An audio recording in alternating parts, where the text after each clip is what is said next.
নদীর এপার কহে ছাড়িয়া নিঃশ্বাস, ওপারেতে সর্বসুখ আমার বিশ্বাস। নদীর ওপার বসে দীর্ঘশ্বাস ছাড়ে কহে, যাহা কিছু সুখ সকলই ওপারে। আমারও কিছুটা এমনই অবস্থা। আমি ভাবছি যারা কনসিস্টেন্সি মেনটেন করে ভিডিও আপলোড করে তারা কি করে পারে। তারা সারাদিন কি এগুলোই করে? আসলে তা নয়, পুরোটাই ডেডিকেশন। আমার টাইম ম্যানেজমেন্ট তো খারাপ থেকে খারাপতম হয়ে যাচ্ছে। এরকম যে কত ভিডিও গ্যালারিতে বাক্সবন্দি হয়ে পড়ে আছে তার কোনো ঠিক নেই। আবার যখন মন স্থির করি আজ অন্তত একটা ভিডিও আপলোড করবই, তখন মনে হয় ভিডিও দিয়েই বা কী হবে, লাইক ভিউ কিছুই তো আসে না। এতেও অনেক কম্পিটিশন, সে যেন এক ইঁদুর দৌড়।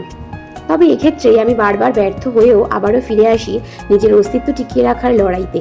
আর এই মনের জোরটা আমি পাই আমার মা আর মামুনির কাছ থেকে। দুজনেই বয়সের একটা পর্যায়ে এসে দাঁড়ালেও সবাই সবার অস্তিত্ব বজায় রাখতে অদম্য লড়াই করে যাচ্ছে প্রতিদিন।